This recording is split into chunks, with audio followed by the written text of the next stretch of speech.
எப்போது நீங்கள் ஹாஃபிஸ் நசீர் அகமதுடைய நிலைமையை எட்டப் போகிறீர்கள்? அந்த அந்தஸ்தை எப்போது அடையப் போகிறீர்கள்? எப்படி எடுத்துக்கொள்வது? உங்களுடைய எப்படி எடுத்துக்கொள்வதென்றால் எப்போது நீங்கள் வீட்டுக்கு போக போகிறீர்கள்? அப்படியான நிலைப்பாடுகள் நமக்கு வராது என்கிற நம்பிக்கை நமக்கு இருக்கிறது. ஏனென்றால் அரசாங்கத்தினுடைய ஆதரவு இருப்பதனால அப்படியே இல்லை. நீதிமன்ற தீர்ப்பே இப்படி அரசாங்கத்தின் ஆதரவு என்று சொல்வீர்கள். நீங்கள் கேட்பது எனக்கு தெளிவாக புரிகிறது. அவருடைய கட்சி சார்ந்தவருக்கு எடுக்கப்பட்ட நடவடிக்கையிலே அவரை கட்சி விலக்கியது சரி என்று அவருக்கு தீர்ப்பாகியதனால் அவருடைய பாராளுமன்ற உறுப்பினர் பதவியை இழந்திருக்கிறார். என்னுடைய வழக்கு சென்று கொண்டிருக்கிறது. என்னுடைய வழக்கிற்கான ரிட்டன் சப்மிஷன் வரையும் முடிந்துவிட்டது. தீர்வுக்காக பார்த்து கொண்டு மன்னிக்க வேண்டும். அவரும் ஸ்ரீலங்கா முஸ்லீம் காங்கிரஸை பிரதித்துவப்படுத்திய ஒரு பாராளுமன்ற உறுப்பினர். நீங்கள் அகில இலங்கை மக்கள் காங்கிரஸை பிரதித்துவப்படுத்திய ஒரு பாராளுமன்ற உறுப்பினர். இரண்டுக்கும் பாரிய வித்தியாசங்கள் இல்லை. கட்சி செயற்பாடுகளும் ஒரே மாதிரியாகத்தான் இருக்கும். இவ்வாறு இருக்கையில் அவர் நீக்கப்படுவது சாத்தியமாகின்ற பொழுது நீங்கள் நீக்கப்படுவது ஏன் சாத்தியமாகக்கூடாது? அப்படி அல்ல. ஒவ்வொரு வழக்குக்கான காரணிகள் வித்தியாசப்படும். அந்த வழக்கில் உள்ள விவரங்கள் வித்தியாசப்படும். என்னுடைய வழக்கை பொறுத்தளவிலே அதனுடைய நிகழ்தகவல்கள் வித்தியாசம். அது நடந்த முறைமை வித்தியாசமாக இருக்கும். அந்த விசாரணைகள் மேற்கொள்ளப்பட்ட வீதம், அதற்கு நான் ஒத்துழைப்பு கொடுத்த வீதம், அதே போன்று நசீர் அகமது அவர்கள் அதை எவ்வாறு கையாண்டார் என்பதிலே வித்தியாசங்கள் இருக்கின்றன.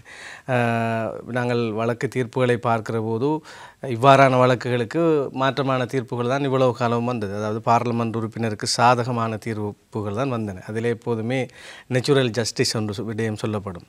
இயற்கை நீதி கோட்பாடு என்பதற்கு அமைவாக குறிப்பிட்ட ஒரு கட்சி ஒரு பாராளுமன்ற உறுப்பினரை விலக்குகிற போது அவர் சார்ந்த விளக்கம் கோருவதற்கான சந்தர்ப்பங்களை கொடுத்து, அவருக்கு இயற்கை நீதியான முறையிலே விசாரணைக்கான அனுமதிகள் கொடுத்து, சந்தர்ப்பங்கள் கொடுத்து, சரியான நீதியான விதத்திலே அந்த விசாரணைகள் நடைபெற்றனவா என்பதை பற்றியெல்லாம் நீதிமன்றம் பார்த்தது. நசீர் அகமது அவர்களுடைய வழக்கிலே அத்தகைய விடயங்கள் பற்றி பேசப்படுகிற போது நசீர் அகமது அத்தகைய விசாரணைகளுக்கு சரிவர ஒத்துழைப்பு வழங்கவில்லை என்பதான விடயங்களும் அந்த வழக்கு தீர்ப்பிலே இருக்கிறது.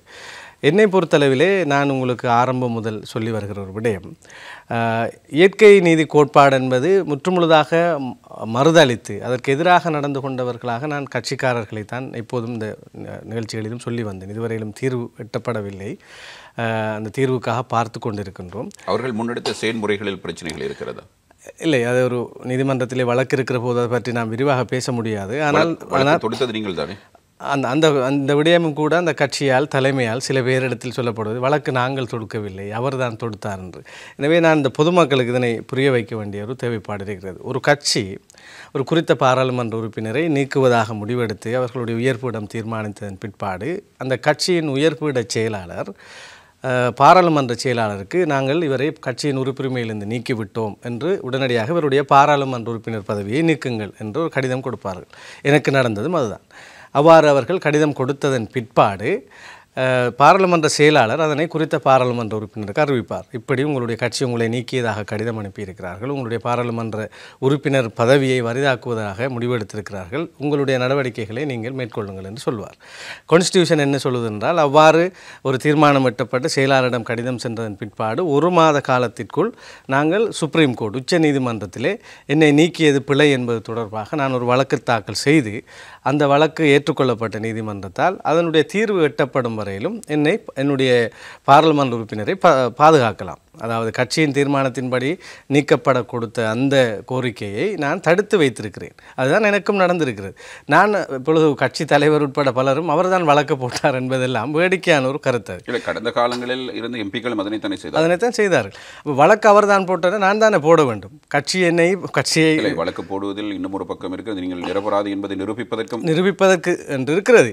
வழக்கு நான் போடாவிட்டால் என்ன நடக்கும்? இந்த நேரம் பாராளுமன்ற உறுப்பினர் பதவியில் அமலாக்கியிருப்பேன்.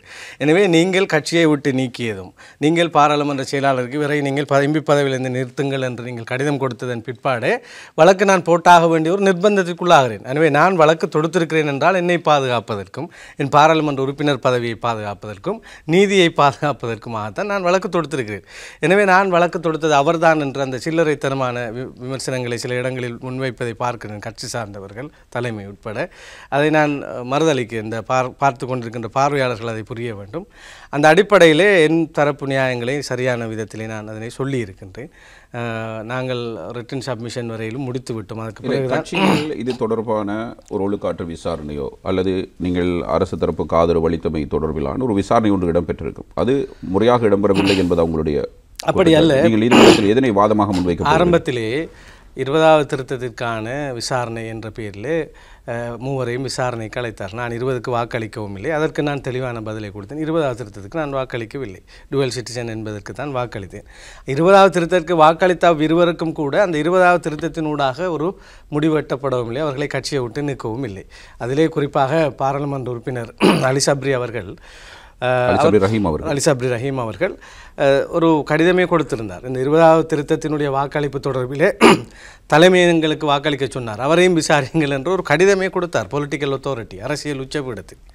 எனவே தலைமையை விசாரியுங்கள் என்று கொடுத்திருந்தார். எங்களுடைய விசாரணையில் அந்த விடயம் எடுக்கப்பட்டது. எனவே எல்லோரும் மௌனித்து போயிருந்தார்கள் அந்த கடிதத்தை பார்த்து. எனவே ஒரு வாரியாக அந்த 20ஐ கழித்து விட்டார்கள். பிறகு இந்த பட்ஜெட் வாக்கெடுப்பு என்கின்ற ஒரு விடயத்தை வைத்து தான் இந்த முறை அவர்கள் எங்களுக்கு விசாரணை கோரியிருந்தார்கள்.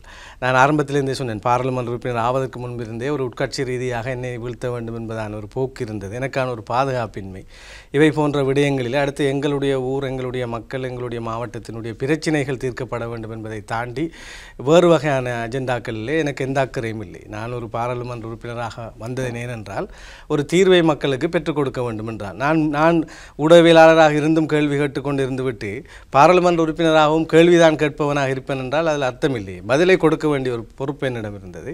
எனவே அதிலே பல முரண்பாடுகள், கட்சி எனக்கு ஒத்துழையாமை உள்ளிட்ட பல விஷயங்கள் இருந்தன.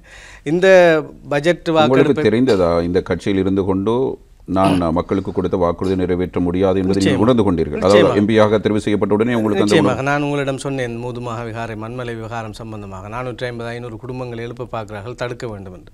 ஒரு நாளும் உரிமை அரசியலை வென்றெடுக்க முடியாது என்று கட்சியினுடைய தவிசாளர் உயர்விட கூட்டத்திலே சொன்னார்.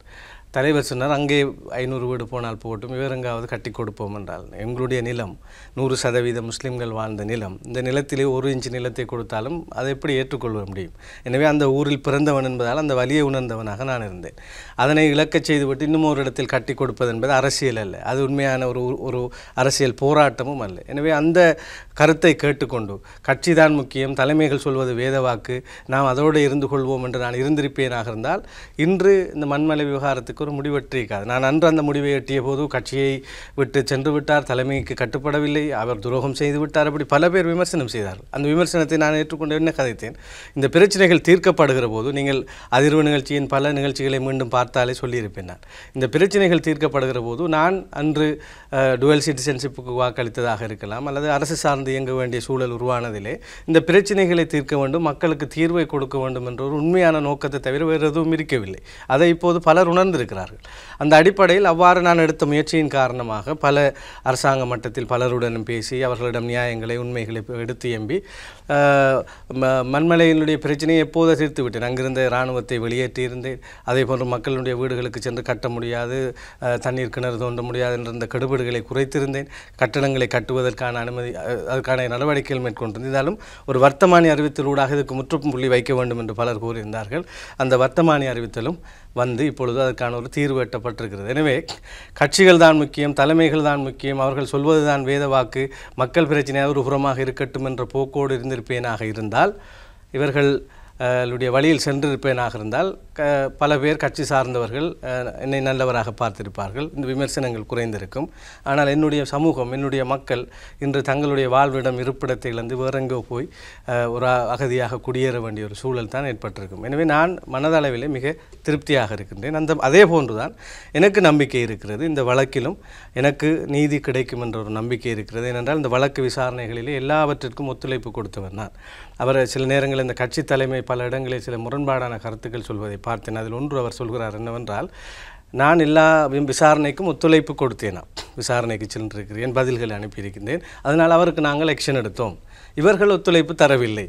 இப்போ ஒத்துழைப்பு தரவில்லை என்பதற்காகத்தான் நசீர் அகமது அவர்களை விலக்கி உடனடியாக இப்பொழுது முடிவெடுத்திருக்கிறார்கள். அப்போ அவர் சொல்வது போன்று ஒத்துழைப்பு இந்த 2 எம்பிமார்களும் தரவில்லை என்றால் அப்போதே விலக்கி இருக்கத்தானே வேண்டும். ஒத்துழைப்பு கொடுத்தவரை நாங்கள் விலக்கி விட்டோம், ஒத்துழைப்பு கொடுக்காததால் இவர்களை விலக்கவில்லை என்றொரு கருத்தை சொல்லியிருந்தால் அது மிகவும் தவறான, பொய்யான தகவல்.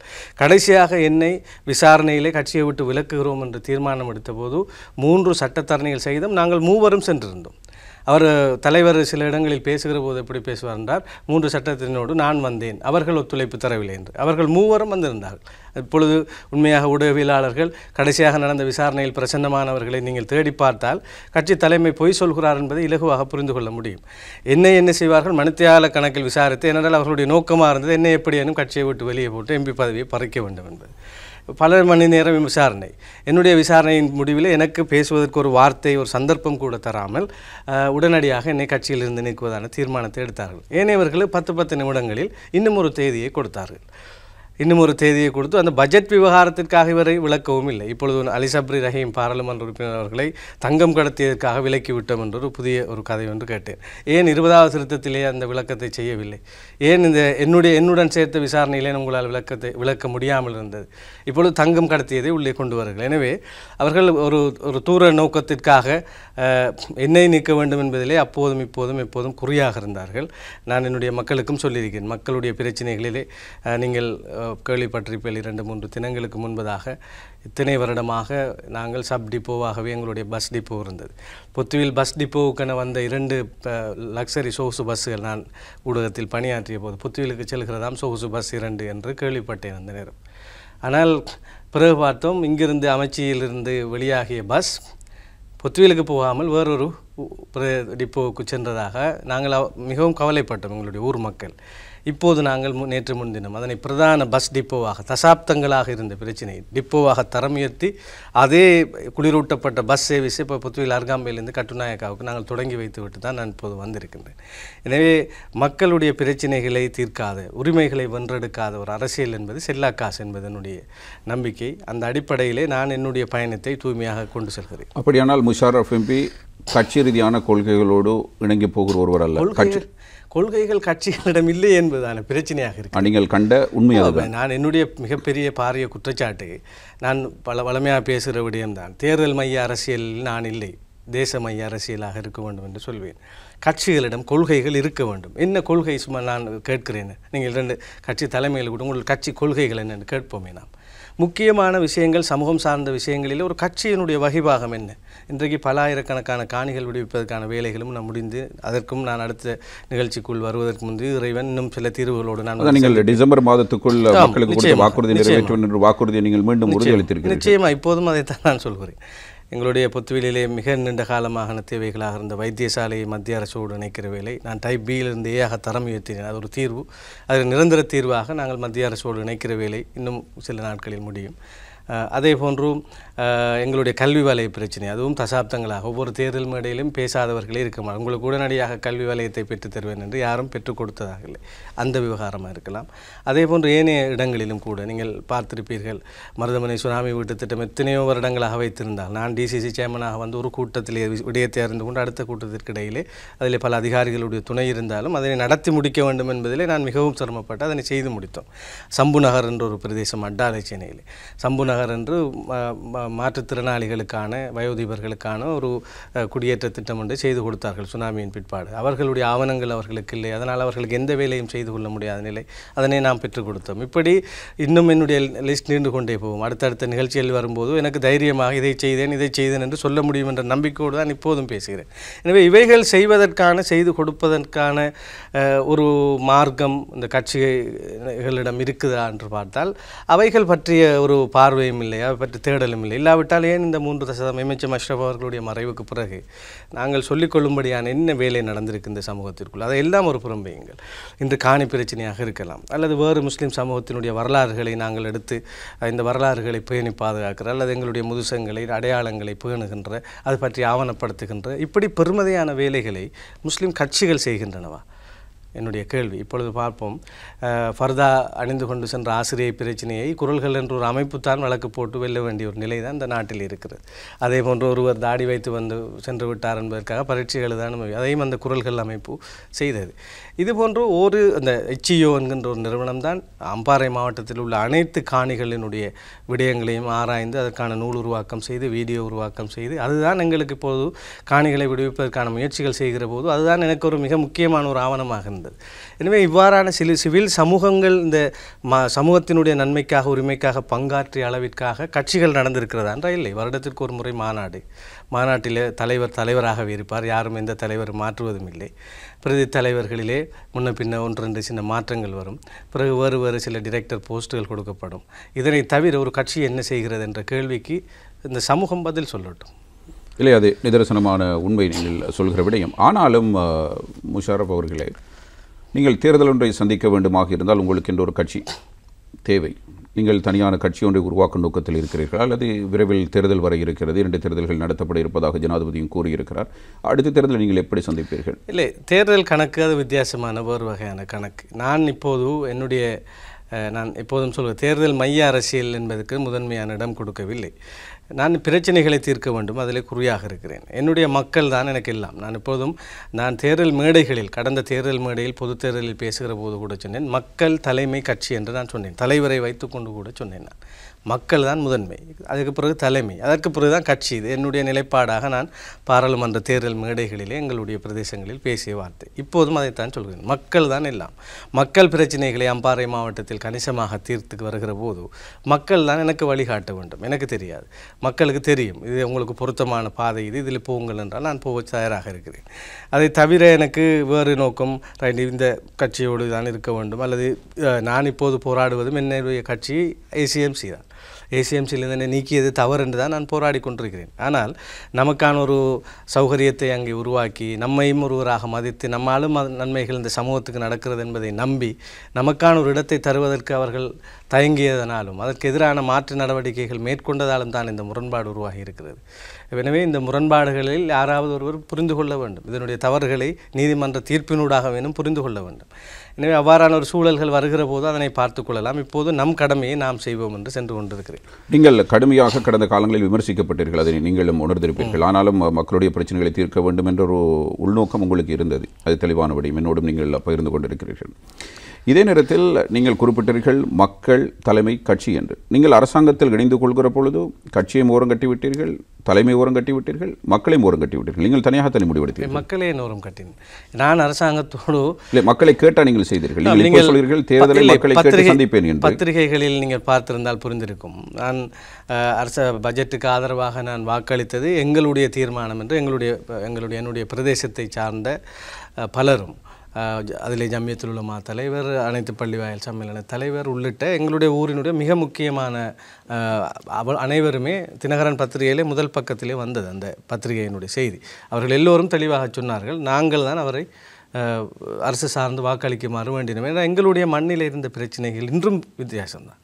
இன்றும் எங்கேயாவது ஒரு இடத்தில் ஒரு புத்தர் சிலை அது வரவு செலவு திட்டம் இப்போது உங்கள் வழக்கோடு சம்பந்தப்பட்டு சர்ச்சைக்குரிய விவகாரம். ஆனாலும் நீங்கள் இந்த இரட்டை பிரஜா உரிமை விவகாரத்தில் எப்போது ஆதரவளிக்க முற்பட்டீர்களோ அப்போது நீங்கள் அரசாங்கத்தில் இணைந்து கொண்டதான் கருதப்பட்டது. இல்லை, அப்படி அரசாங்கத்திலே தொடர்ந்து இணைந்து கொண்டதான ஒரு சூழலை அவர்கள் எஸ்ஜேபி எதிர்க்கட்சி கூட உருவாக்கி இருக்க தேவையில்லை. நான் அந்த வாக்களிப்பு நடந்ததன் பிற்பாடு எஸ்ஜேபியினுடைய கூட்டத்தொடருக்கு சென்றிருந்தேன். சென்ற என்னை அவர்கள் உடனே வெளியேற்றி விட்டார்கள். நான் அதிலே இந்த அரசாங்கத்தோடு இணைகிறோம் என்று நான் ஒரு நோக்கத்தோடு செய்திருந்தேன் என்றால் நான் 20வது திருத்தத்துக்கும் ஆதரவு அளித்து வாக்களித்திருப்பேன். எனக்கு அந்த டுவல் சிட்டிசன்ஷிப் என்பதிலே சிறுபான்மை சமூகத்திற்கான நன்மை அதில் இருக்கிறது. ஏனைய போன்று புலம்பெயர்ந்த தேசத்திலிருந்து வருபவர்களும் கூட இந்த டுவல் சிட்டிசன்ஷிப் உள்ளவர்கள் தேர்தல் கேட்கலாம் என்ற ஒரு விடயம் இருந்தது. அதே போன்று ஆஃப்கோர்ஸ் பசில் ராஜபக்ச அவர்கள் அன்றிருந்த அரசாங்கத்திலே கோட்டாபாய ஜனாதிபதி தலைமையிலான அந்த அரசாங்கத்திற்குள் ஓரளவு மிதவாத போக்குடைய ஒருவராக, தலைமைக்கு நெருக்கமானவராக, சிறுபான்மைக்கு எந்த விதத்திலும் இதர வேலைகளை செய்யாத சிறுபான்மைகளோடு நெருக்கம் கொண்டவராக பார்க்கப்பட்ட, விமர்சிக்கப்பட்ட ஒருவர் சார்ந்த ஒரு தெரிவு என்கின்ற 3 நோக்கத்திற்காக போட்டேனே இல்லாமல் அரசாங்கத்தை விட்டு, எதிர்கட்சியை விட்டு அரசாங்கத்திற்குள் செல்கிறேன் என்ற நோக்கத்திற்காக நான் அந்த வாக்கை அப்படி போட்டிருந்தால் அடுத்த நாள் நடந்த எதிர்கட்சியினுடைய குழு கூட்டத்திற்கு நான் சென்றிருக்க மாட்டேன். என்னை அவர்கள் சரியான விதத்தில் இன்றும் கூட, அன்றைய தினம் கூட என்னை ஒரு சில பாராளுமன்ற உறுப்பினர்கள் வெளியே செல்லுமாறு சஜித் பிரேமதாஸ் எதிர்கட்சி தலைவர் சந்திரசேனாவிடம் சொன்னபோது அவர் என்னை வெளியேற்றினார். ஆனால் அங்கே உள்ளே இருந்த பலர் சொன்ன பாராளுமன்ற உறுப்பினர்கள் ஐக்கிய மக்கள் சக்தி ஐக்கிய மக்கள் உறுப்பினர்கள், சக்தி உங்களுடைய ஐக்கிய கட்சி சார்ந்த ஐக்கிய என்னை என் கட்சித் தலைவர் சத்தமில்லாமல் இருந்தார். ஐக்கிய மக்கள் சக்தியை சார்ந்த மரைக்கார் எம்பி போன்றவர்கள் தான் என்னை வெளியேற்றினார். அதே சமயத்தில் அதற்குள் இருந்த முஸ்லீம் காங்கிரஸ் தலைவர் ரவுஃப் ஹக்கீம் அவர்கள், அதே போன்று வடிவேல் சுரேஷ் போன்றவர்கள் எதிர்க்கட்சித் தலைவரோடு நான் வந்ததன் பிற்பாடு சண்டையிட்டிருக்கார். ஒரு இளம் பாராளுமன்ற உறுப்பினர் அவரிடம் நீங்கள் நடந்து கொண்டது விதம், நீங்கள் வெளியேற்றி இருக்க தேவையில்லை, காரணத்தை கேட்டு ஏதாவது ஒன்று செய்திருக்கலாம் என்று சொன்னார். அதன் பிற்பாடு எந்த பகுதியில் நான் இருக்கிறேன் என்பது தொடர்பான ஒரு குழப்பத்துடனே அந்த பாராளுமன்றத்துக்குள் இருக்க வேண்டிய வந்தது. எனவே ஒரு தலைமையாக அந்த இடத்தில் எனக்காக பேசியிருக்கலாம், ஒன்று எனக்கு சார்பாகவோ அல்லது எனக்கு எதிராக கூட பேசியிருக்கலாம், அல்லது அதற்கு பின்பு நான் எப்படி நடக்க வேண்டும் என்பதில் எனக்கு தெளிவான ஒரு வரையறையை, ஒரு வழிகாட்டலை செய்திருக்க வேண்டும். நான் துக்கத்தில் வெளியே வந்து உட்கார்ந்திருந்த என்னிடம் கூட்டம் முடிந்து வந்த நேரத்தில் ராஜித சேனாரத்னே சொன்னார், இதிலே அடுத்த தலைவர் பசில் ராஜபக்ச என்பதை இந்த வாக்கினூடாக முஷாரஃப் எம்பி காட்டியிருக்கிறார் என்றால் அது முஷாரஃப் எம்பி சொல்லி செஞ்சதில்லை, ரிஷாட் பதியுதீன் செய்துதான் சொல்லித்தான் இது நடந்திருக்கிறது என்று அவர் சொன்னார் என்பதை தலைமை என்னிடம் சொல்லி, அப்போ பஷீல் என்னை பற்றி நல்லா நினைத்திருப்பார் என்று தான் சொன்னார். இப்படி இருக்கும்போது நான் என்ன முடிவு எடுப்பது? இப்படித்தான் என்ன ஒரு எனக்கு தலைமை மீது நான் வைக்கிற விமர்சனம் அன்றும் இன்றும் என்னவென்றால், நான் வேறு ஏதேனும் விமர்சனங்கள் பொது தளங்களிலே பிழையான விதத்தில் செய்யவில்லை.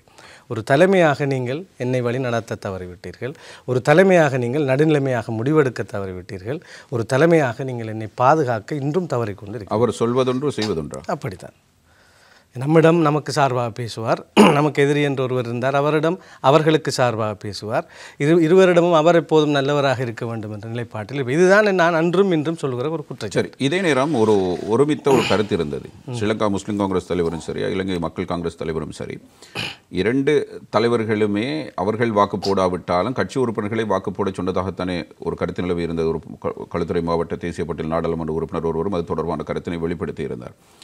அப்படி இருக்கையில், அப்படி இருந்த ஒரு சந்தர்ப்பத்தில் ஹாஃபிஸ் நசீர் அவருடைய நாடாளுமன்ற உறுப்பினர் பதவியும் பறிக்கப்படுகிறது. அப்படியானால் இது நீதிமன்ற விவாதத்தில் கலந்துரையாடப்படவில்லை இந்த விவகாரம்? இல்லை, நீங்கள் அதை புரிந்து கொள்ள வேண்டும். நீதிமன்ற விவகாரம் என்பது இப்பொழுது அவர் கட்சிக்கு எதிராக, ஒரு உறுப்பினருக்கு எதிராக கட்சி தீர்மானம் எடுத்தால் அவருக்கான விசாரணை எக்ஸ்பிளனேஷன் கோல் பண்ணினார்கள், கடிதங்கள், அதற்கான மறுப்பு கடிதங்கள் கொடுத்திருக்க வேண்டும்.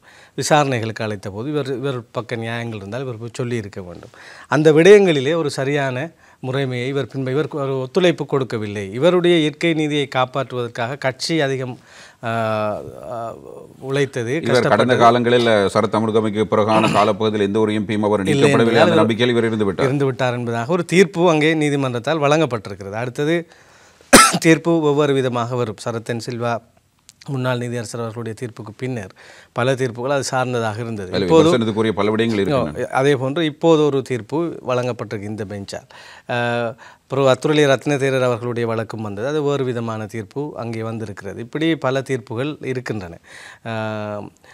அதிலே அந்த போக்கு என்பது வித்தியாசமானது. ஆனால் என்னுடைய வழக்கு விடயத்திலே நான் அவரை கட்சியின் தலைவரே பல இடங்கள் சொல்கிறார், எல்லா விசாரணைக்கும் ஒத்துழைத்தார், எல்லா கடிதங்களுக்கும் அவருடைய பதிலை அளித்தார். எனவே நான் தவறு செய்ததாக நான் நினைக்கிறேன். இன்றும் நான் சொல்கிறேன், எனக்கு நடந்தது அநீதியான விடயம். என்னுடைய இயற்கை நீதி கோட்பாட்டை அவர்கள் பாதுகாக்கவில்லை, எனக்கு எப்படியேனும் என்னை நீக்க வேண்டும் என்பதற்காகவே நடந்து கொண்டார்கள். அதில் பல விடயங்கள். பொலிட்டிக்கல் அத்தாரிட்டி என்பது ஒரு மாநாடு கூட்டப்பட்ட அந்த கூட்டத்தின் போது தான் ஒரு ஆட்கள் தெரிவு செய்யப்படுவது வழக்கம். ஆனால் பொலிட்டிக்கல் அத்தாரிட்டி என்பது ஒரு மாநாடே கூட்டவில்லை அந்த கட்சி. ஏசிஎம்சி என்பது, நீங்கள் முஸ்லீம் காங்கிரஸ் ஒவ்வொரு வருடம் எதை செய்கிறதோ இல்லையோ தேசிய மாநாட்டை கூட்டி அதே ஆட்களையோ சிறு சிறு மாற்றங்களுடனோ தலைவர் தலைவர்னு தெரிவு செய்யப்படுவது வழக்கம். அகில இலங்கை மக்கள் காங்கிரசினுடைய மாநாட்டை எப்போது நீங்கள் கேள்விப்பட்டீர்கள்? என்னை நீக்குவதற்காக பொலிட்டிக்கல் அத்தாரிட்டியை அவர்கள் மாநாடாக, அதை ஒரு தேசிய கூட்டமாக கருதி அதிலே தெரிவு செய்திருந்தார்கள் அவர்கள். இப்படி அதே போன்று என்னை நீக்கியவர்களே, எனக்கு சஸ்பென்ஸ் பண்ணவர்களே எனக்கு விசாரணையும் செய்தார்கள். இப்படி பல விடயங்கள் அதில் இருக்கிறது. அவைகள் எல்லாம் பிழையான விடயங்கள் என்று நாங்கள் நீதிமன்றத்திலே பேசியிருக்கிறோம். பொறுத்திருந்து பார்ப்போம் வழக்கு தீர்ப்பு எப்படி வரும். உங்களுடைய இலக்கு தேர்தல் அரசியல் இல்லை, ஆனாலும் நீங்கள் அடுத்த தேர்தல் போட்டியிடத்தானே போகிறீர்கள்? போட்டியிடலாம். நான் உங்களிடம் சொல்லிவிட்டேன், அது மக்களினுடைய தீர்ப்பு. மக்கள் அது அவ்வாறு கோரிக்கை வைப்பார்களாக இருந்தால், அதற்கான ஒரு வழியை காண்பிப்பார்களாக இருந்தால் அது கட்டாயமாக அவசியம் என்று நானும் கருதுவேன். மீண்டும் ஏசிஎம்சியில் இணைந்து பயணிக்கும் விருப்பம்? நான் இப்போதும் சொல்கிறேன், ஏசிஎம்சியில் தான் இப்போதும் இருக்கிறேன் நான். என்னுடைய கருத்தின்படி அவர்கள் நீக்கியது அவர்கள் செய்த மாபெரும் தவறு, அதற்காக வழக்கு போட்டிருக்கிறேன்.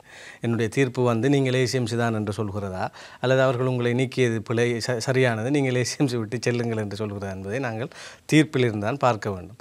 எனவே அதற்காக தலையை உடைத்துக் கொள்ள நான் இப்போது தயாராக இல்லை. இல்லை, தலைமை உங்கள் மீது குற்றச்சாட்டுகளை முன்வைக்கிறது, நீங்கள் அவரை விமர்சிக்கிறீர்கள். இப்படி இருக்கையில் எப்படி நீங்கள் மீண்டும் ACMCயில் இணைந்து இப்போ செயல்பட? நான் உங்களிடம் அதை பற்றி சொல்லவும் இல்லையே, நான் சேரப்போகிறேன் என்றோ நான் இல்லை, நீங்கள் அப்படியானால் நான் ஒருபோதும் சேர மாட்டேன் என்ற ஒரு கருத்தினை நீங்கள் முன்வைத்திருக்கலாம். அவ்வாறான ஒரு அப்படி அழைப்பு வந்தால் பார்க்கலாம் என்கிற அடிப்படையில் தான் அப்படி உங்களுடைய அல்ல. கருத்து இருந்தது. இல்லை, நான் இப்போதும் எனக்கான உறுப்புரிமை என்னுடைய பறித்தது பிழை என்று வாதிட்டு தான் இருக்கிறேன். நான் ஒரு அநியாயமான முறையில் இப்போ எனக்கு அவர்கள் செய்தது பிழை, என்னை கட்சியை விட்டு நீக்கியது பிழை என்று தீர்ப்பு வந்தால் அங்கே சரி செய்ய வேண்டிய பல விடயம் இருக்கிறதா இல்லையா?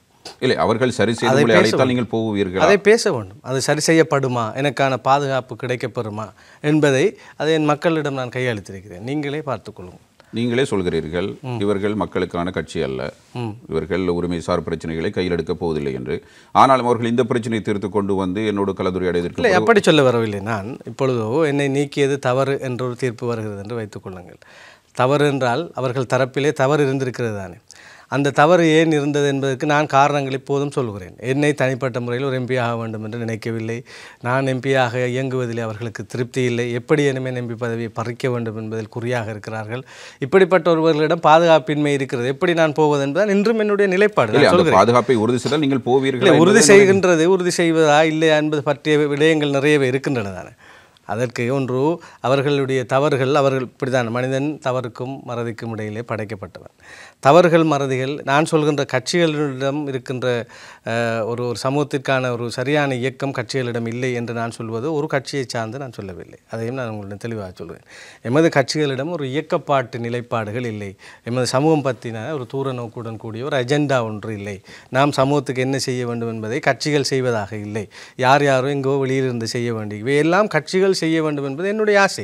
அது நான் ஒரு கட்சி என்று அப்படித்தான் செய்ய ஆசைப்படுகிறேன் நான். எனவே அதற்கான ஒரு தளம் எங்கே அமைகிறது என்பதை பார்ப்போம், அல்லது நாம் சென்று அதனை மாற்ற முடியுமா என்பதை பார்ப்போம். அதையெல்லாம் காலம் தீர்மானிக்க விட்டு. இல்லை, நான் மீண்டும் கேட்கிறேன். ACMCயில் அவ்வாறு ஒரு சூழ்நிலை ஒன்று வந்தால் அதனை மாற்றி அமைக்க முடியும் என்ற ஒரு நம்பிக்கை உங்களுக்கு பிறந்தால் நீங்கள் அந்த கட்சியோடு மீண்டும் இணைந்து செயல்பட. அதில் என்ன தவறு இருக்கிறது? ஒன்றுமில்லை. நான் மீண்டும் இணையத்தான வழக்கை போட்டிருக்கிறேன்.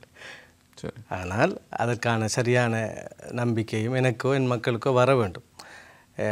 உள்ளே எடுத்து விட்டு ஒருவனை இல்லாமல் ஆக்குகிற அதெல்லாம் செய்ய மாட்டார்கள் என்றெல்லாம் இல்லை தானே. நிறைய விடயங்கள் இருக்கிறது. அந்த நேரத்தில் மக்களோடு சேர்ந்து முடிவெடுப்போம். சமூகத்தின் கட்சிகள் என்று சொல்லிக்கொள்கிற கட்சிகளோடு பயணிப்பது இலகுவாக இருக்கிறது, அல்லது தேசிய கட்சிகள் சங்கமித்து பயணித்தால் சிறப்பாக இருக்கும் என்று நம்பிக்கை கொண்டிருக்கிறது? இல்லை, ஒரு சமூகத்துக்கான ஒரு கட்சி இருக்க வேண்டும். அது மிக முக்கியம். தேசிய கட்சிகளோடு சேர்ந்து பயணிப்பது என்பது ஆரம்பத்திலே இந்த சமூகத்திற்கான கட்சிகள் என்று வந்ததிலே இரண்டு வகையான பாதிப்புகள் வந்தன. MHM அஷ்ரப் அவர்கள் முஸ்லீம் காங்கிரஸை உருவாக்கினதால் தான் இனவாத கட்சிகள் உருவான என்று ஒரு சில பேர் பிழையாக கருத்து சொல்வார்கள். நான் அதை ஏற்றுக்கொள்ள மாட்டேன். முஸ்லீம் காங்கிரஸுக்கு முன்பே பல கட்சிகள் ஒரு இனத்தை பிரதிநிதித்துவப்படுத்துகிற கட்சிகள் இந்த நாட்டில் உதயமாகிவிட்டன. முஸ்லீம் காங்கிரஸ் தலைவர் அவர்கள் கூட தமிழர் விடுதலை கூட்டணியிலிருந்து வந்தவர் தான். எனவே முஸ்லீம் காங்கிரஸுக்கு முன்பே தமிழர் என்ற கட்சி, சிங்கள பௌத்த கட்சிகள் எல்லாம் உருவாகிவிட்டன. அது பிழையான கருத்து. முஸ்லீம் காங்கிரஸ் தலைவர் அவர்கள் முஸ்லீம் காங்கிரஸை உருவாக்கியதனால் என்ன நடந்தது என்றால், உண்மையாக அந்த சமூகம் சார்ந்த உரிமை சார்ந்த விடயங்களுக்கான ஒரு முக்கியத்துவம் கொடுக்க வேண்டும் என்ற ஒரு அழுத்தத்தை மத்திய கட்சிகளுக்கு கொடுத்தார். அது மிக பாரதூரமான வேலை. அதை மறுப்பதற்கில்லை. இப்போதும் கூட நாங்கள் கட்சிகளோடு சங்கமமாக இருப்பதன் ஊடாக செய்ய முடியாது என்ற பல விடயங்களை சாதிக்க முடியும். ஆனால் தனித்துவமாக நாங்கள் இருப்பதன் ஊடாக எங்களுக்கான ஒரு பேரம் பேசும் சக்தியை அதிகரிக்கலாம் என்பதில் மாற்று கருத்தில் கவலை என்னவென்றால், இதை பேரம் பேசுகிறோம் என்பதுதான் இங்கே பிரச்சனையாக இருக்கிறது. என்னுடைய கேள்வி முஷரப், உங்களுக்கு எது பாதுகாப்பானது? உங்களுடைய பயணத்துக்கு இது இலகுவானது. நீங்கள் கட்சிகளை கண்டிருக்கிறீர்கள். அதே நேரத்தில் நீங்கள் ஒரு ஊடகவியலாளராகவும் கடுமையான விமர்சனங்களை முன்வைத்து வருவர். இப்போதும் அரசியல் வந்து கொண்டும் அதே போன்ற விமர்சனங்களையும் நீங்கள் முன்வைக்கிறீர்கள். ஒரு கட்சியிலிருந்து பார்த்திருக்கிறீர்கள். ஏனைய கட்சிக்கும் இந்த கட்சிக்கும் இடையில் பெரிய வித்தியாசங்கள் இல்லை என்பதும் உங்களுக்கு தெரிகிறது. அப்படி இருக்கிற உங்களுடைய எதிர்கால அரசியல் பயணம் எதை நோக்கி செல்ல வேண்டும் என்கிற ஒரு தீர்மானத்தில் நீங்கள் தெளிவாக இருக்கிறீர்கள். மக்களுடன் கூடிய ஒரு பயணமாக இருக்கப் போகிறது. அப்படி இருக்கையில் அது ஒரு தேசிய கட்சியினூடாக அந்த பயணத்தை மேற்கொள்வது உங்களுக்கு இல்லை. நான் அதான் உங்களிடம் சுருக்கமாக சொன்னது, கட்சி என்பது ஒரு வாகனம்தான். MHM அஷ்ரப் அவர்கள் தனியே ஒரு சமூகம் சார் கட்சியை கொண்டு அவர் நல்லது செய்தார் என்றால் மறுக்க முடியாது யாரும். அவர் சமூகத்துக்கு நன்மையாற்றி இருக்கிறார். பதியுதீன் மஹமூத் போன்ற பெரும் தலைவர்கள், முஸ்லீம் தலைவர்கள் தேசிய கட்சியோடு இணைந்து சமூகத்துக்கு பங்காற்றிகள் மிக பெரும் பங்காற்றி இருக்கிறார்கள். எனவே யார் எங்கு இருக்கிறோம் என்பதை பொறுத்து தான். எனவே எனக்கு தேசிய கட்சியில் இருந்தாலும் அதில் என்னால் இயங்க முடியும் என்ற நம்பிக்கை இருக்கிறது. பிராந்திய கட்சியில் அல்லது சுதேச கட்சியில் இருந்தாலும் என்னால் இயங்க முடியும் என்ற நம்பிக்கை இருக்கிறது. ஆனால் ஒரு சமூகத்திற்கு சமூகம் சார் கட்சி தேவையா இல்லையா என்ற என்னிடம் கேட்டால் தேவை என்று நான் சொல்வேன். இந்த கட்சியெல்லாம் அழித்தொழியுங்கள் என்று நான் சொல்ல மாட்டேன். ஏனென்றால் ஒரு ஒரு முக்கியமான பேரம் பேசல் ஒன்று ஏற்படுகிற போது, எமது சமூக உரிமைகளை நாங்கள் பேசுகிற போது, நாங்கள் அவர்களுள் ஒருவராக இருந்து குரல் கொடுப்பதை விட தனியே நின்று குரல் கொடுப்பதில் பலம் அதிகமாகி, நமக்கு கவலை என்னவென்றால் குரல் கொடுக்க வேண்டிய விடயங்கள் அந்த குறிப்பிட்ட சந்தர்ப்பங்களில் கட்சிகளால் கையாளப்படவில்லை. வேறு நான் சொல்லுவேன், ஷொப்பிங் லிஸ்ட்டுகளுக்கு கொடுக்கப்படுகிற முக்கியத்துவம். வைஎல்எஸ் ஹமீட் முன்னாள் சட்ட முதுமானி அவர்கள் எப்போதும் சொல்லுவார், தேர்தல் ஒன்று வருகிற போது ஒரு ஷொப்பிங் லிஸ்ட் இருக்கும், இன்னும் ஒரு பக்கம் சமூகம் சார் ஒப்பந்தம் ஒன்று இருக்கும், அதிலே கரையோர மாவட்டம் வேண்டும், காணிகள் விடுவிக்கப்பட வேண்டும், இப்படி நிறைய லிஸ்ட் இருக்கும். இது சும்மா மேம்போக்காக எழுதுவது. ஆனால் இந்த ஷொப்பிங் லிஸ்ட்டில் தான் அவர்களுடைய பேச்சுவார்த்தை, சண்டை, இணக்கம், பிணக்கு எல்லாம் ஏற்படும் என்று சொல்லுவார். நான் அதனை உணர்கிறேன். அவருடைய அந்த கருத்து சரி என்பதை நான் உணர்கிறேன்.